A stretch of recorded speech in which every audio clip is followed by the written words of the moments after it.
I came in armed with like all these movies that I was going to have them watch. So whatever, to be prepared. Not only had they seen them, but they like threw it back at me and they were like, have you seen this, that? I was like, no. So like I left being like, all right, let me go, watch some of this stuff. Cause they are so aware and so like ready for the challenge. It was really fun. It's great to get to meet you, Nahnatchka, and I'm so excited to talk about this movie. I mean, I was just blown away watching it last night. It was funny, it was heartfelt, but also a great slasher at the same time. And I've been a big fan of your work since Don't Trust the Bee in Apartment 23, and I loved what you did on Always Be My Maybe. So it's so cool to see you make this transition towards horror with this film. What about the script really sparked your interest to want to do that, even though it has some comedy elements still? I'm a horror fan, just as a viewer and an audience member. I love the genre. And so after I did Always Be My Maybe, I kind of just sat down generally with Jason Blum and the team at Blumhouse. And I just was fanning out to them. I was like, I love what you guys do. And I'm a fan. And they were like, let's figure something out. Let's do some sort of mashup. And so we'd been talking about it. And then they sent me Totally Killer. And usually when you get a script, you know how like it has like that synopsis or whatever at the front, but this had nothing. It was just a script. So I truly didn't know. I was like, it's coming from Blumhouse, so I know there's got to be some sort of horror thing. And so then when I got locked into the premise, I was like, oh my God, this is so much fun. I could have a ton of fun with this. And it just made a lot of sense. And it was an exciting challenge. In going from the premise alone, I mean, it, like you say, Blumhouse always has a horror edge to it, with Freaky, with Happy Death Day, and this feels like it fits nicely in there. But it is, I mean, I said it before, but it's also a very funny movie, which is obviously in your wheelhouse. What was it like finding the right balance between the humor and some of the genuine slasher thrills? Yeah, I think it was, wanting to kind of lead, like to lull you into this world, into a place of like, not starting from too dark of a place and then surprising you when it sort of takes a hard turn with that first kill sequence and being like, oh, okay, we're going for it. We're not checking our swing here. Like there's a slasher on the loose. There's going to be some gory kills and some gruesome moments. And really just understanding that those two things can live together, and can coexist. And so always leading with comedy, I think allows for the horror to shine, and to really kind of like those are not the comedy set pieces, right? Like it's around that. So, and then of course the time travel element has to come to play as well, and get that in there. Kiernan obviously has a history in horror. You and Randall have a history together.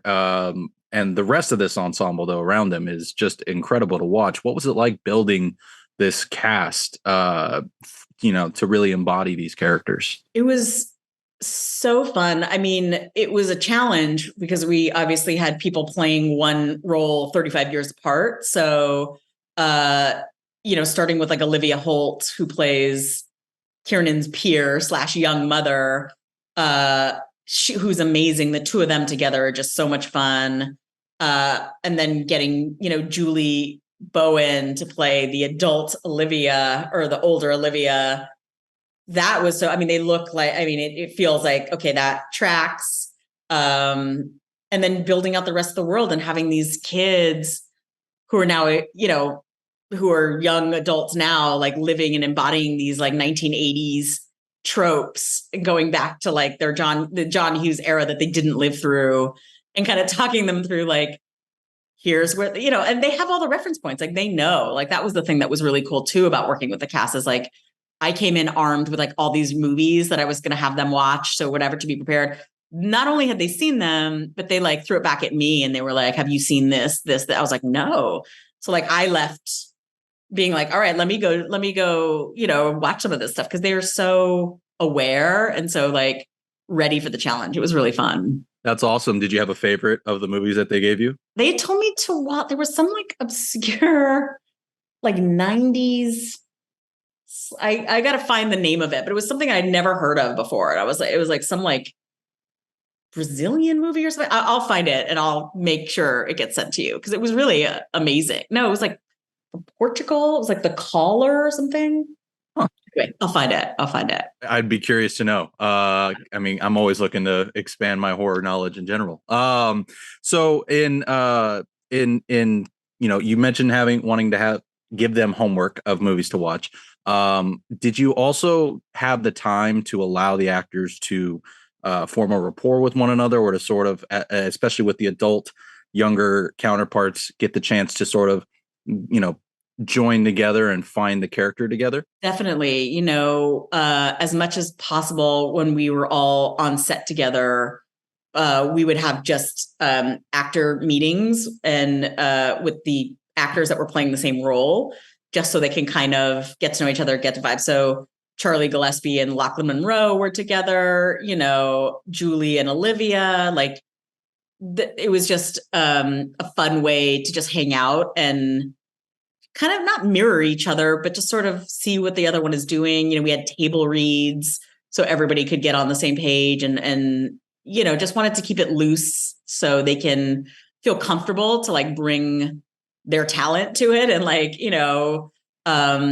just elevate it. And they really all stepped up, and it was just such a fun challenge and like just so great to watch them work. I love to hear that. That's always the onset environment you want to promote as a director. So I love that.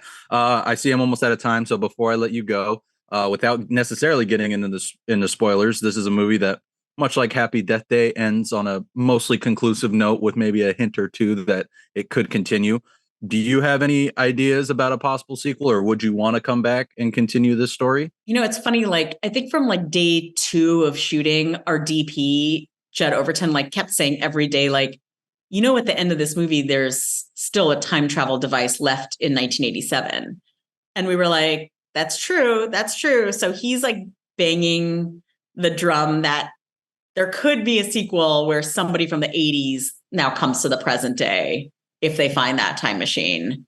So, listen, anything is possible. Regardless of what happens, I really look forward to spreading the word about this movie. It is an absolute joyride, and I think genre fans like myself, as well as comedy fans, are going to get a real kick out of it. So thank you so much for taking the time. I appreciate it. I really appreciate it. I'm so happy you enjoyed the movie.